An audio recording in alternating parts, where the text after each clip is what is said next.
I love Siargao!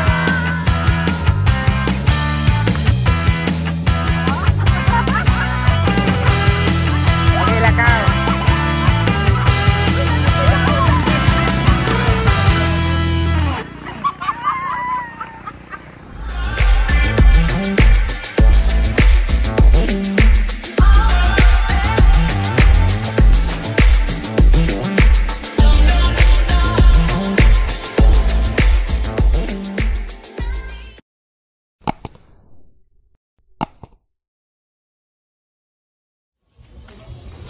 So guys, so welcome back. So para ipagpatuloy natin ang ating nasimulang gala sa Siargao Island. So lipat muna tayo dito sa mainland.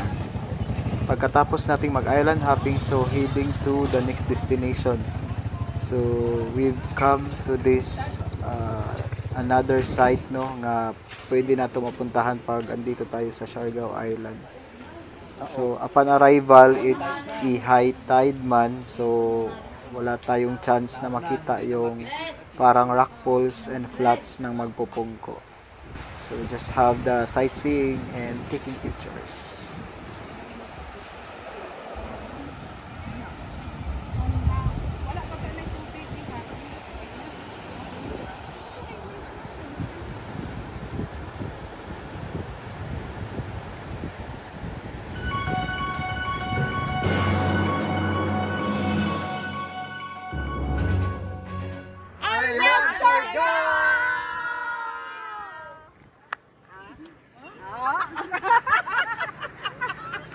Okay, lakaw.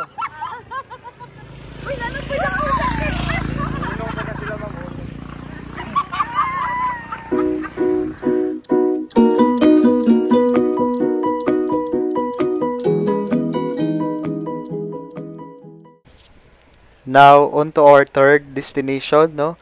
This is one of the most famous gyud kung nakadiri sa Siargao. So, dili pwede nimong makalimtan sa imong itinerary.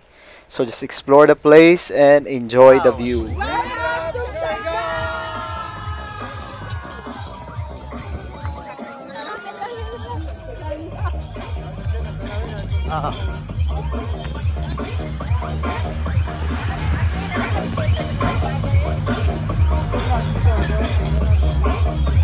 Away.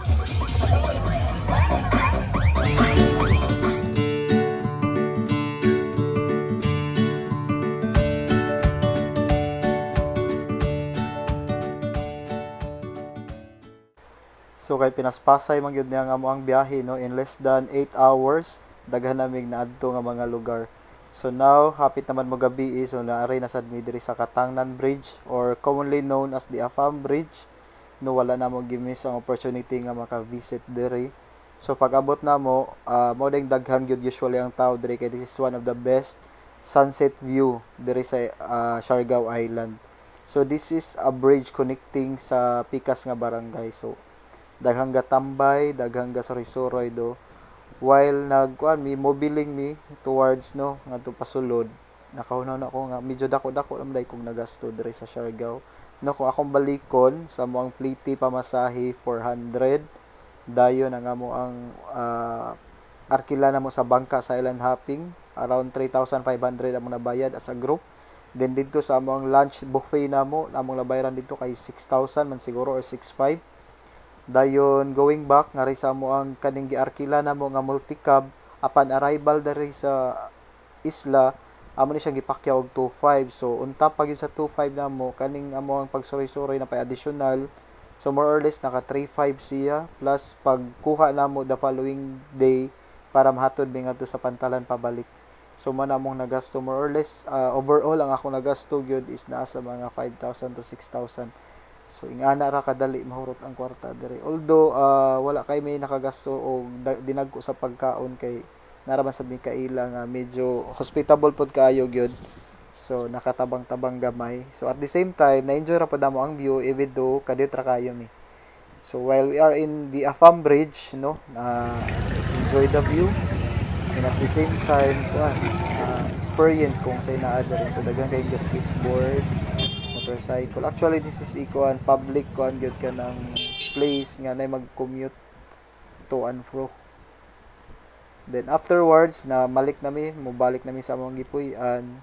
No, di ay diri sa atong kuan sa bridge day kay nay mga naninda sa no mga street foods. Then I guess murag na naninda sa mga liquor kay na may gabit-bit og mga bottle of liquors no na gatagay-tagay sa kilid sa bridge. But before day mi finally nakabalik sa among gipuy-an, hapit sa day mi diri sa Cloud9 nga station ba or whatever, Cloud9 boardwalk. So nisulod mi 100 ang bayad. Actually gabi naman gyud no, amo na wala na lang ginamo gipalampas pod kay manguli naman mo early morning. So niapit mi diri. Sumaw ni ilahang murag bridge taytayan o diri na ang mag-surf. So wala kay makita kay gabi man. So definitely no, it's dark. So nagpa-picture na lang para ma-experience ang lugar.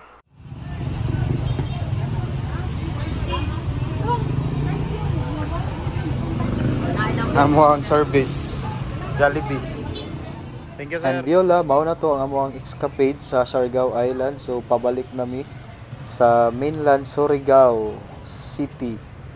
So sayog yung kayo minigikan pod no, gikan sa among gipuy-an. So included dito among stayhan sa kato among nagasto overall individually nga 5,000 o 6,000. So diri na padulong nami mo sakay or mosulod sa terminal sa diri sa Dapa Port. Dayon the experience so far was good, so ganahan ko mabalik pa pohon. So kinahanglan nimo ma-explore kay wala ko naka-experience o nightlife. So limited ra gyud kaayo, in less than 24 hours among gi-explore ang Siargao. So naka-island hopping, naka-land tour. So minimal na mga experiences. So more. So next time. So we're heading back to Surigao City na. Goodbye, Siargao.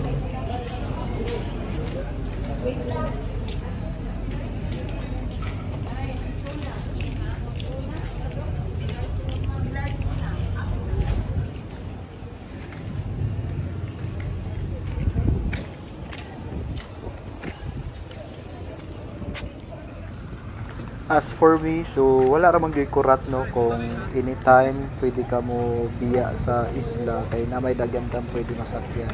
However, ang imo lang di kayan ka ng medyo balod or something bad ang weather kay medyo bad pod kuno gyud ang balod diring lugar kay kuan mo gyud siya no kanang dapit sa Pacific ba nga side. Although daghang kay kag isla nga malabyan along the way, but dili lang kampante kung ikaw dili ka kampante nga mo biyahe nga medyo balod, so might as well plan your trip carefully lang yun. So as we kanang travel na sa sea, dili gid malikayan nga makita kaning mga isla nga imong malabyan nga nangaupaw. So I don't know what happened, but nay mga kung makita ninyo nay mga barko nga dagko. Barko ba? O barko sa akong pananaw, hopefully barko pa sa pananaw no, dili lain. No ingana no. So I don't know ug unsa, pero base na mo'y idea pwede ra ninyo i-comment or sa manggaling na adi ang lugar.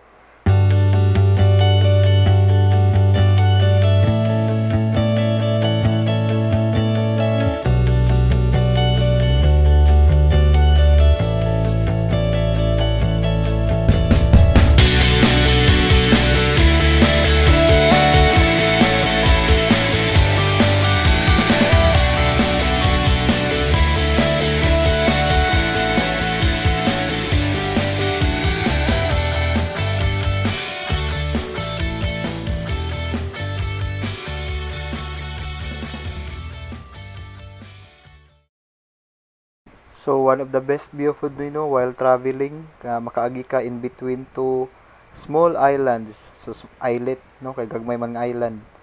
So mo na siya. So nag-take sa kog video while we pass by sa ilahang City Hall sa Surigao. Just a proof nga naagid mig Surigao City, naabot na mig Surigao City from Siargao Island. Now dire mi matulog overnight no sa Surigao City since the following day pa man among travel going back to Cebu. So mo na among matulugan, another cost na pod. So mo na overall ako nagasto gyud ani nga trip 6,000 maximum. Na mga lagan.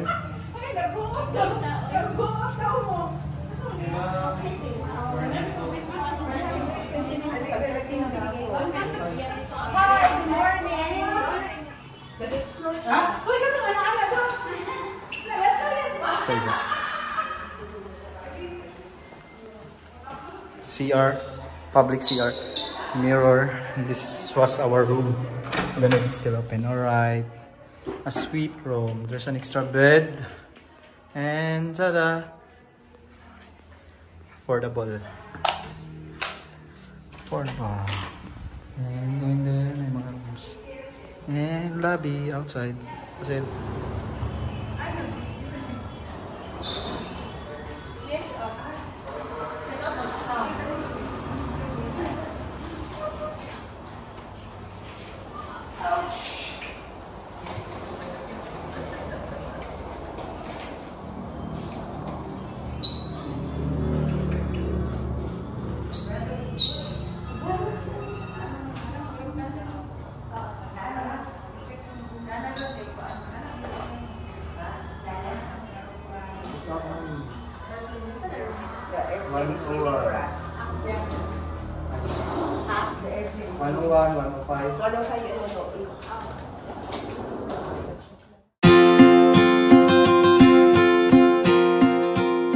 bye-bye, miss. Thank you, no? For the good service. Heading home. Bicycle going to the airport.